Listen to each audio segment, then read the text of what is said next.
Hello, I'm Travis Newbill with Shambhala Mountain Center, and I'm joined here by Janet Solyntjes, who is a certified mindfulness-based stress reduction teacher. She's been leading silent meditation retreats for over 25 years. She's a regular teacher at Shambhala Mountain Center and a close friend of Shambhala Mountain Center. She usually leads these silent retreats every year, some with her colleague Jim Colosi, and we had one scheduled for this summer. But since we're not running retreats on the land right now due to the coronavirus pandemic, we're going to run an online version of this program that is, you can do in a weekend form, or you can do the 5-day intensive, and it's coming up June 26th, and the 5-day runs through July 1st, or you can just do that weekend. So Janet, thanks for joining today for a little conversation. My pleasure. And we're talking here on June 4th, still very much in the thick of the coronavirus pandemic, and also now certainly in the heat of the upheaval around the killing of George Floyd. And so I think a lot of us are,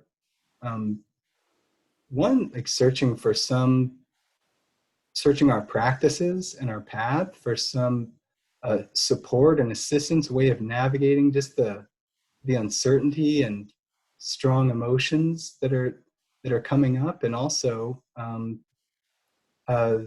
looking for insight into how we can engage socially in a meaningful, genuine, helpful way. And so the two elements of the practice and the path that I was hoping you could speak to are just the practice of, especially mindfulness, since that's what these retreats are about, mindfulness meditation, and the form of this practice that is retreat, that is silent retreat. And so, yeah, how can these be helpful to one who is searching in this sort of way? Mm-hmm. Now, as I'm listening to you ask the question, I think about how when it was the COVID before the killing, that we were all sort of in a retreat, and that a lot of the skills of sitting still and bearing witness to what's going on internally, and learning how to work with our own mind, those were being sought after. And now with the recent killings and the upheavals and the protests, there's a lot of energy towards getting out there and action. And as a white person, I feel that probably strongly, partly because of the habits of maybe inaction. So for me, this interesting cusp that we're on, this painful cusp, is not a bad time at all to do deeper meditation. And it might not be the right thing for everybody. It never is the right thing for everybody. But for me, I've been trying to use my practice to help me listen to whatever the voices are inside about what action is wise and genuine for me. And then also to feel the thickness of the confusion and the pain, which is not where I want to act from. And also to use inquiry, whether it's through meditation or reading articles, using some kind of deep inquiry to see more about my conditioning.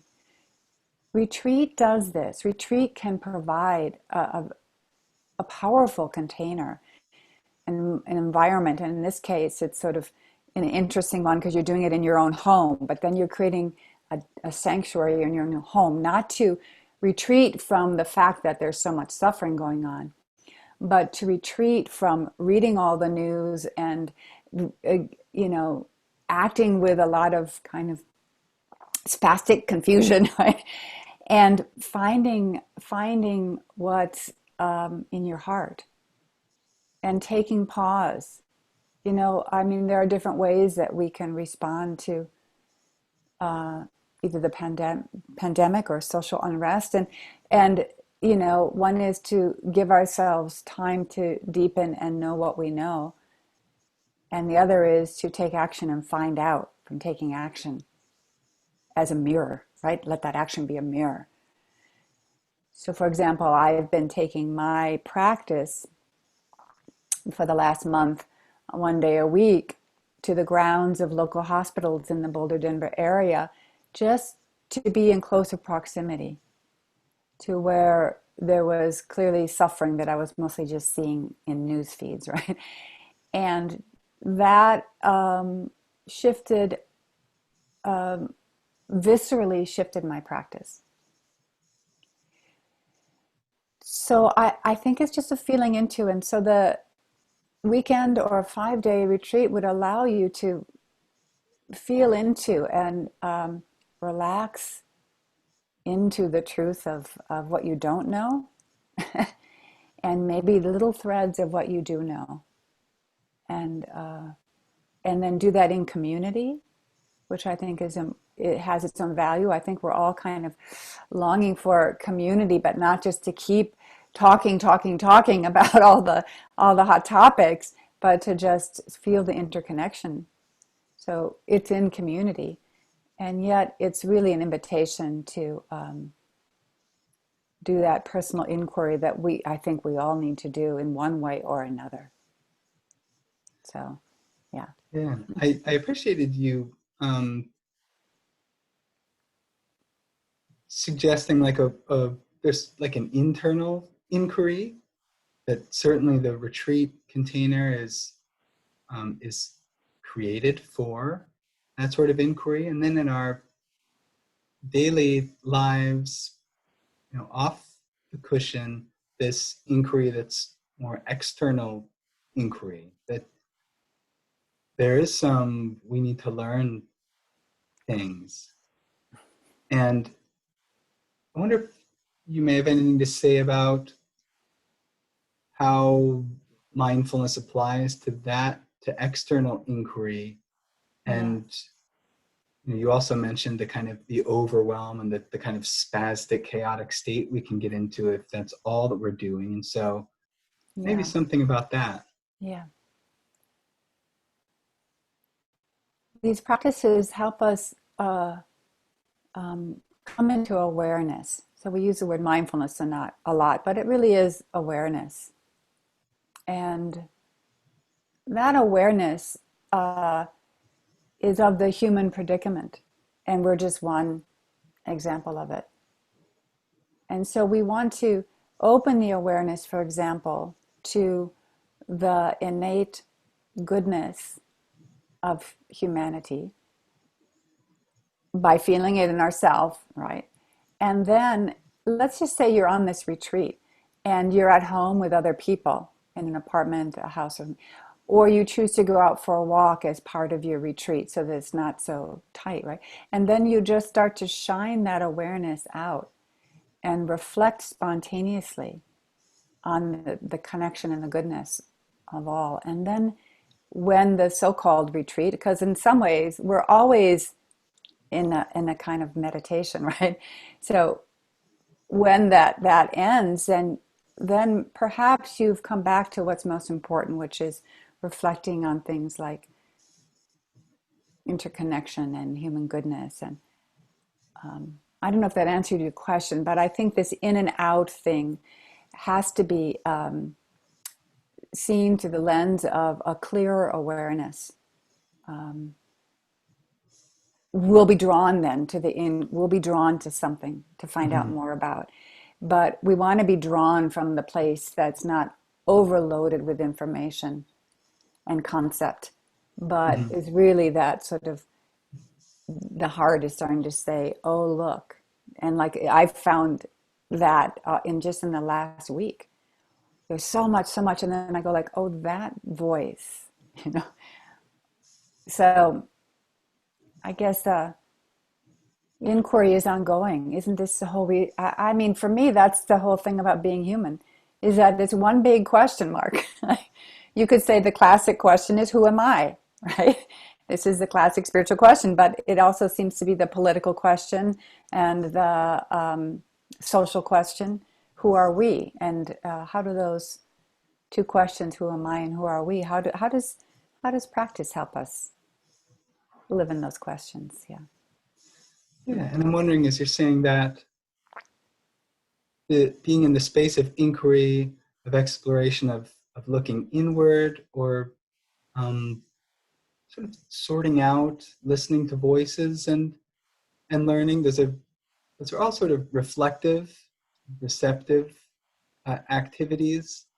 Mm-hmm. And I wonder how inquiry relates to action, or Yeah. is that experimentation, or yeah. Yeah. What it sounds like you know for yourself that it has something to do with experimentation. And That's yeah. occasionally there are people, and maybe it's who we are, that there's a clarity early on, or a clarity that runs through our life. Like, this is my direction. This is my job, capital J, on the planet. I know it. But I was just listening to John Kabat-Zinn yesterday, and he's been very generously offering these live sessions Monday through Friday. And I'm not sure if it was on that session or something else. So I was watching with him, but he said when he was at MIT as a young adult and was introduced to meditation, it was a while before he became clear about what he needed to do. But he remembers that his professors would say, do something constructive. But what I remember him saying was, it was 10 years until he knew, oh, I've been going to these retreats at IMS, Insight Meditation Society. I've been doing these, meditation retreats. And then out of that came a knowing to bring it into the healthcare system. So there is a sense of, we don't know the timeline. Because some people have they're like, your meditation just is, you don't need a lot of spark before you're clear. For some of us, it might not be, it might be a long time, but along the way, we do take action, we experiment. And then we notice the kind of the feedback, from the phenomenal world, like, and I don't know, I think I'm still, I think that's a wonderful inquiry, is that also if you do have clarity about, you get up off the meditation cushion and you go out onto your world and you think you know what to do, but then it falls apart. Let's say a pandemic helps it fall apart, but you do. So then do you go back to the cushion, or what do you do? And I don't know that there's an answer. But for me, the intensive practice and creating that container and context for inquiry is so helpful. And I think that's helpful, just as a reference, a balance between